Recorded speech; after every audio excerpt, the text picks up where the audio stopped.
Saúdo a todos com a graça e paz no nome do Senhor Jesus, nesta noite de quarta-feira, dia 15. Nós hoje vamos fazer uma devocional que encontra-se no Salmo 51 e o texto-chave realmente é o verso 10. Cria em mim, ó Deus, um coração puro e renova dentro de mim um espírito inabalável. Esse contexto que foi colocado foi a confissão e o arrependimento do rei Davi por ocasião de ele ser desmascarado diante do profeta Natã, que fez ele ver aquilo que ele não poderia ver, que era o seu próprio pecado. O pecado dos seres humanos é coisa imperceptível, porque não há possibilidade, porque a natureza humana é pecaminosa. Ninguém consegue perceber. Através do arrependimento, o rei Davi percebeu realmente que era pecador e colocou este salmo. E ele coloca uma coisa interessante diante da situação que ele estava, de adultério, de pecado, de ter sangue na mão de um homem realmente inocente, um hitita. Ele fala uma coisa: cria em mim, ó Deus, um coração puro e renova dentro de mim um espírito inabalável. Ele pediu que o Senhor criasse nele, porque ele não possuía isso. Seres nenhum possui realmente a limpeza e a pureza no coração. É algo dado pela divindade. Deus proporciona para todos nós que queiramos e vivemos dentro do Evangelho a pureza de coração. O Senhor Jesus, no Sermão do Monte, quando ele fala das 9 bem-aventuranças, ele fala uma coisa interessante. Bem-aventurados os limpos de coração, porque verão a Deus. Então, a condição pelo qual uma pessoa vive numa pureza de coração é um dia ver a Deus. Um dia chegar a ter uma intimidade total com Deus. Porque Deus é puro, perfeito. Tudo aquilo que o homem não é. O homem é injusto, pecador, afastado de Deus e não tem essa comunicação direta, porque o pecado criou uma barreira enorme entre Deus Santo e o homem pecador. E na condição do que o homem, ao se regenerar e por Deus produzir o arrependimento, porque é um ato de Deus, o homem não é autor do seu próprio arrependimento.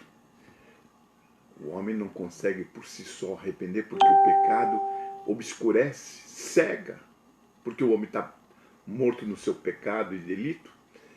Então há uma renovação, uma regeneração, para que ele perceba a sua condição de pecado, para que ele possa perceber que ele é realmente pecador e que ele depende de Deus para transformar este coração, para que seja purificado o seu coração, purificado as suas mãos.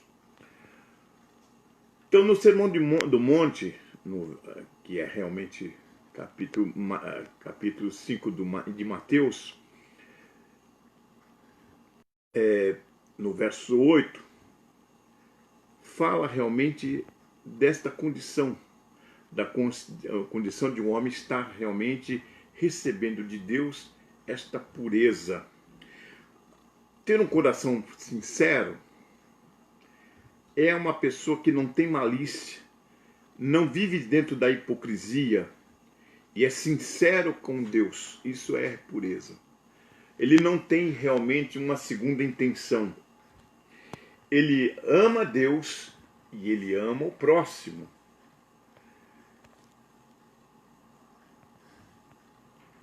A pureza é o poder pelo qual ninguém alcançará as alturas destinada para a raça humana. Então a raça humana não tem possibilidade de ter essa pureza, porque o mundo jaz no maligno, o mundo jaz na cegueira, o mundo jaz na perdição. Mas aquele que consegue realmente receber essa dádiva, a dádiva da pureza do coração, eleva às maiores alturas, porque ele chega a Deus. A pureza é um par de asas da alma, que voa, canta, a destemida e com alegria. Alguns tentaram alcançar a mais altos prestígio nesta sociedade, porém, se não tiver a alma pura, não serão bem vistas diante de Deus e diante dos homens. No versículo 10 de Salmo 51, o salmista pede incessantemente a condição de que Deus construa um coração diferente, um coração novo, um coração puro. Se você ainda não teve essa oportunidade de ouvir o chamado de Deus para se arrepender dos seus pecados, para ter uma vida com Cristo, para que possa realmente ter um coração puro, este é o momento certo. Consulte a sua própria consciência. Olhe para dentro do seu ser. Faça realmente a confissão de realmente arrependido diante de Deus. Assim como o rei Davi fez ao reconhecer que é pecador, ao perceber a sua condição de pecado, de assassino diante de Deus. Assim o Senhor quer que você realmente reflita sobre a sua situação, porque Deus te ama e Deus tem um plano maravilhoso para a sua vida. Que Deus nos abençoe. Vamos orar. Amém. Senhor, nosso Deus, nosso Pai, muito obrigado, Senhor, porque nós estamos aqui diante de Ti. Que Tu esteja abençoando ricamente esta noite, Senhor, que nós colocamos diante da Tua soberania. Que Tu esteja abençoando ricamente as nossas vidas. Sede conosco, aumenta a nossa fé. Abençoe aquelas pessoas, Senhor, que estão pedindo orações, Senhor, que Tu esteja consolando os seus corações, que o Senhor esteja agindo em nossas vidas, em nome do Senhor Jesus. Amém. Muito boa noite, em nome do Senhor Jesus.